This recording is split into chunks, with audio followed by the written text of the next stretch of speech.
Shalom, shalom, bien-aimés. Aujourd'hui, nous allons parler sur le combat de la destinée. L'Éternel parle à Samuel à propos d'Ésaü. Notre Seigneur demande à Samuel, jusqu'à quand continuerais-tu à pleurer pour Saoul? Il dit à Samuel que moi, l'Éternel, je l'ai déjà rejeté. Donc son règne est déjà fini, alors que Dieu préparait déjà une personne pour la succession de la trône de Saoul. La succession du trône de Saoul en Israël. Bien-aimé, c'est quoi le combat de la destinée? Je voulais dire que le combat de la destinée, ce n'est qu'un simple livre.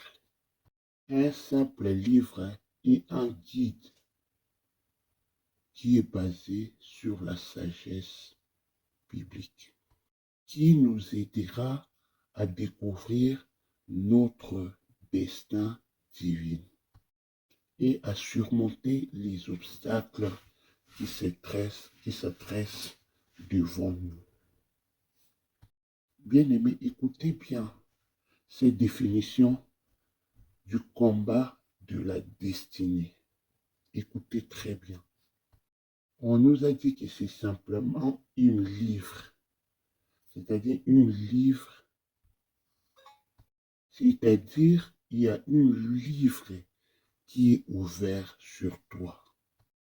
On nous dit que c'est un guide puissant et ce guide puissant est basé sur la sagesse biblique. Donc, ce guide-là va nous aider à découvrir notre destinée. Et ce guide aussi va nous permettre à surmonter les obstacles qui se dressent sur notre chemin. Bien-aimés, vous savez, dans le chemin de la destinée, il y a plein de choses.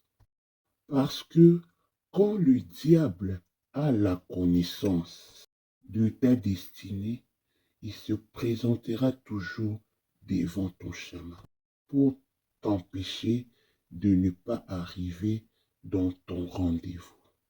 Bien-aimé, je voulais dire que toute destinée divine appelle toujours des combats. Ce que tu dois savoir, c'est que toute destinée divine appelle des combats.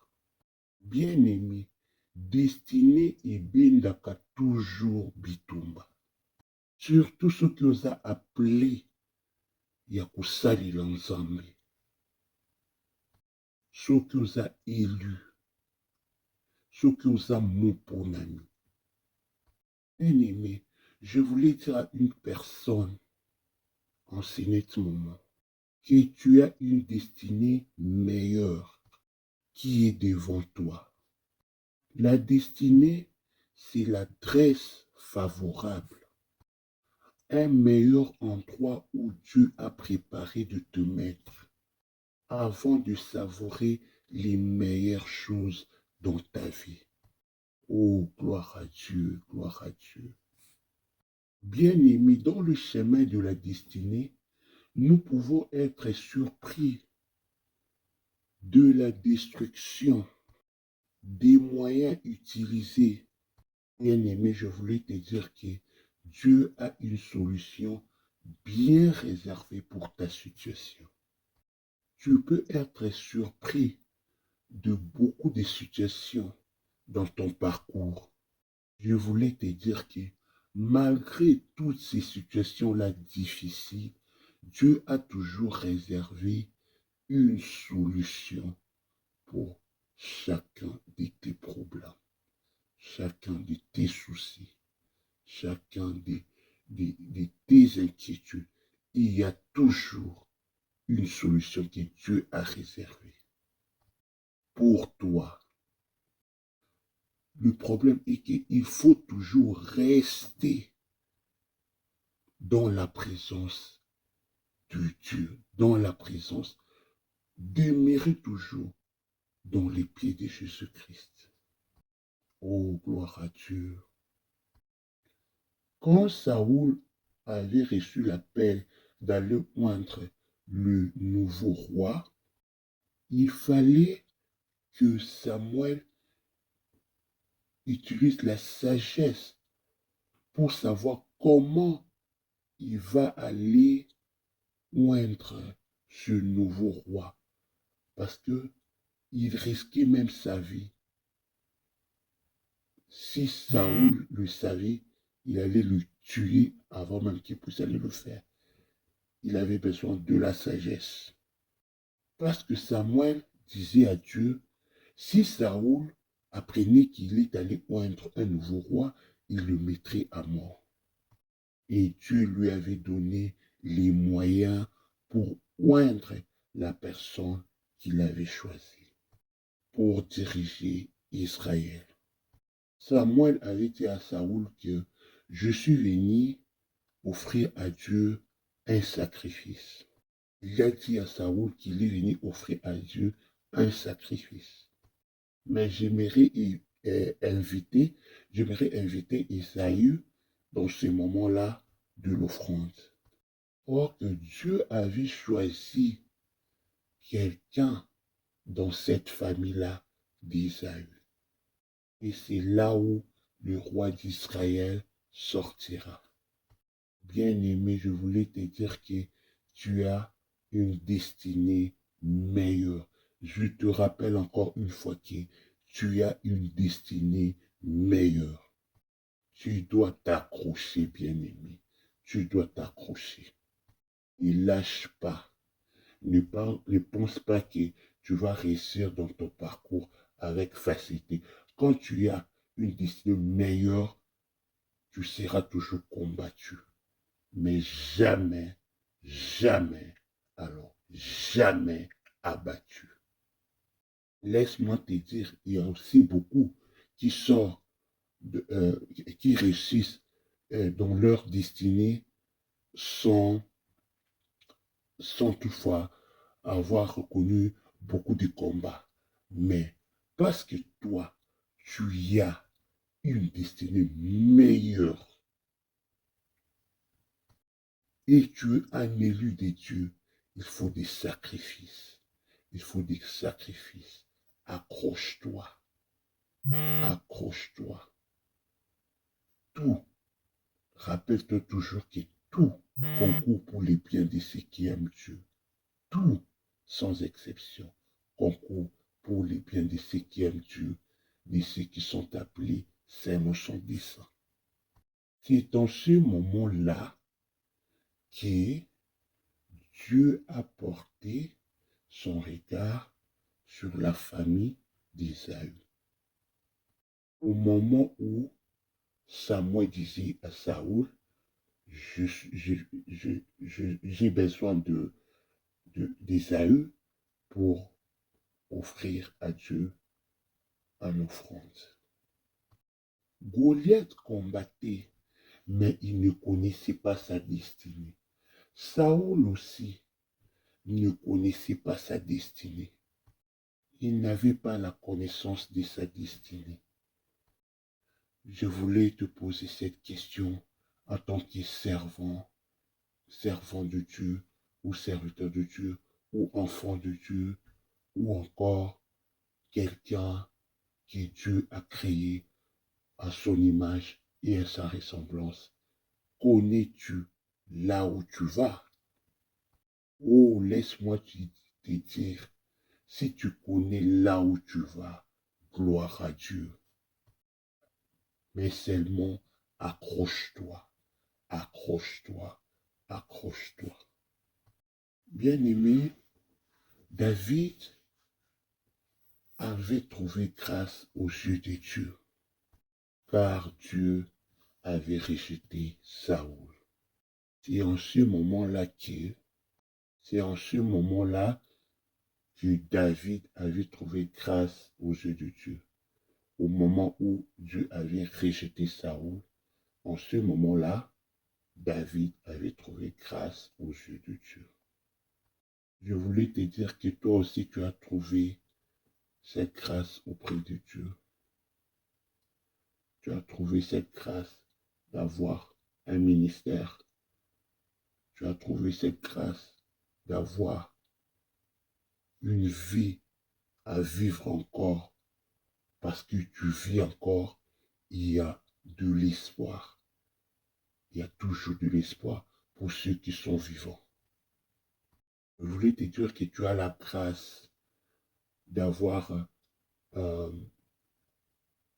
une société à diriger, une entreprise. Tu as eu cette grâce. Accroche-toi, malgré des difficultés. Mais Dieu est là. Dieu est là. Accroche-toi. Les meilleurs est à venir. Et un avenir proche. Très proche. Pas un avenir lointain, un avenir proche. Crois seulement, bien-aimé. Crois seulement. Peut-être aussi, tu n'as rien. Tu penses que tu n'as rien. Peut-être tu penses que tu n'as rien. Mais tu as en toi quelque chose que Dieu lui-même connaît. Tu te vois que tu n'as pas de boulot. Tu sais où commencer. Comment tu vas t'en sortir. Tu n'as pas de mariage. Tu n'as pas d'enfant. Mais je vous dis que c'est une situation qui ne durera pas. C'est une situation qui va passer. Parce que rien n'est impossible. Parce que les projets que Dieu a formés pour toi, ce sont des projets des bonheurs et non des malheurs. Dieu ne te laissera pas. Il ne t'abandonnera jamais. Je parle à la personne qui a trouvé grâce aux yeux de Dieu. Tu as beaucoup de prophéties dans ta vie. J'aimerais que, étant serviteur de Dieu, j'aimerais te dire qu'il y a beaucoup de serviteurs qui ne savent pas là où ils vont. Beaucoup de serviteurs de Dieu, ils ne savent pas là où ils vont. Je voulais te dire par rapport, parce que tu as trouvé, bon, je voulais te dire par rapport à ce que tu as trouvé la grâce de Dieu. Puisque tu as trouvé la grâce de Dieu, tes ennemis sont tous agités. Ils multiplient des stratégies du jour au jour pour t'empêcher de ne pas arriver dans ta destinée. Voilà pourquoi tu dois t'accrocher. Malgré tout ce que Saoul a fait comme cabale, comme stratégie pour mettre fin à la vie de David, mais Saoul n'a pas réussi son plan. Pourquoi? Parce que la main de Dieu était sur David. Je voulais te dire, bien-aimé, que la main de Dieu est sur toi. N'abandonne pas. Je te dis, n'abandonne pas. Continue à parcourir ton chemin. Continue à faire ce que tu fais là. N'abandonne pas. Le Seigneur est avec toi. Bien-aimé, ici David, c'est un exemple pour nous. David a rencontré beaucoup de réalités dans son parcours. Mais comme la main de Dieu marchait avec lui, David avait surmonté tous les obstacles qu'il avait rencontrés dans sa vie. C'est de la même manière que les combats sont livrés dans la destinée de plusieurs enfants de Dieu, de plusieurs chrétiens. Bien-aimé, tu es une femme. un homme que Dieu a choisi pour amener le changement, pour amener la délivrance, pour amener beaucoup de choses. Je voulais te dire que derrière toi, Dieu a réservé la délivrance de beaucoup de gens. Mais sache que le diable ne te laissera pas, ne te laissera pas comme ça. David a risqué beaucoup. Il a risqué la mort à plusieurs reprises, mais l'Éternel l'avait toujours protégé parce que il était un élu. Il était, il était destiné de devenir le roi d'Israël. Il avait une destinée merveilleuse. Il avait une, une destinée, une destinée extraordinaire. C'est pourquoi il était toujours combattu, mais jamais abattu. Je voulais te dire, bien aimé, que Satan, le diable, il est conscient que notre destinée est grande. Voilà pourquoi il se livre contre nous par des divers moyens afin de nous rendre esclaves du péché. Bien-aimé, fais attention quand tu marches dans ton ministère. Fais fais très attention quand tu marches dans ton ministère. Parce que la Bible dit que le diable rôde comme un lion rougissant, cherchant la personne à qui il va dévorer. C'est-à-dire ici, le diable prend l'image d'un lion pour combattre notre destinée, pour mettre des pièges dans nos routes. Bien-aimé, fais très attention parce que tu as une destinée meilleure. Le diable sait aussi que ta destinée est grandiose. Je voulais te dire aussi que le diable connaissait aussi que Jésus était venu libérer l'humanité. Voilà pourquoi le diable s'est présenté devant lui. Lui qui était Dieu, le diable n'a même pas eu peur de l'approcher pour lui tenter. Alors toi, bien-aimé, accroche-toi. Garde toujours ta foi, car sans elle, tu ne peux être agréable à Dieu. Espère toujours qu'il est au contrôle de tout ce qui se passe dans ta vie. Bien-aimé, le diable a pour mission de nous détourner de notre destinée, de notre grandiose destinée. Il a pour mission de nous détourner de cette destinée. C'est ça sa mission. C'était aussi ça sa mission qu'il avait, la mission qu'il avait pour détourner David de sa destinée. Parce que David était le roi selon le cœur de Dieu. Le diable savait que si David prend le trône à Israël, il y aura beaucoup de choses qui vont changer. Le diable aussi connaît que si toi, tu arrives à ta destinée, il y aura beaucoup de choses qui vont changer. Il y aura beaucoup de choses qui vont changer dans ta vie.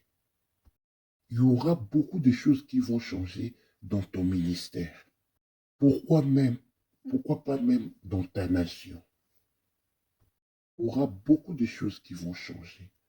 Mais laisse-moi te dire que le diable va se présenter d'un moment à l'autre pour nous décourager, pour nous empêcher d'atteindre notre merveilleuse destinée. Mais ayez la foi, persévérez, David a rencontré beaucoup de choses dans sa vie, beaucoup de choses, mais il avait accroché, il avait persévéré, il avait confiance en son Dieu. Il a même défendu les brebis devant un ours. Il a défendu dans toutes les circonstances, les mauvaises circonstances qui se présentaient. Il arrivait toujours à défendre et à accrocher à Dieu. Et crois-moi, bien-aimé, si tu as la personne de Jésus, tu seras toujours vainqueur. Tu vaincras toujours. Et tu seras couronné. La couronne de Dieu t'attend. Elle est là devant toi. Alors, ne lâche pas. Je te dis, ne lâche pas. Ne lâche pas. Continue à espérer. Continue à garder ta foi sur la personne de notre Seigneur Jésus-Christ de Nazareth. Continue à espérer. Continue à croire. Continue à louer Dieu. Continue à le glorifier. Car la Bible dit dans toutes circonstances, nous devons glorifier l'Éternel. Car tout concourt pour le bien de ceux qui aiment Dieu. Parce que nous devons le glorifier. Parce que tout concourt pour ceux qui aiment Dieu, pour ceux qui sont appelés selon son dessein. Que Dieu vous bénisse abondamment. Écoutez et mettez en pratique ce que vous avez écouté. Vous ne serez jamais déçus. Notre Dieu est en contrôle. Notre Dieu est en contrôle. Il est et il reste au contrôle. Il est le Dieu de tout. Il a créé les cieux et la terre. Il règne à jamais et il régnera toujours du siècle au siècle.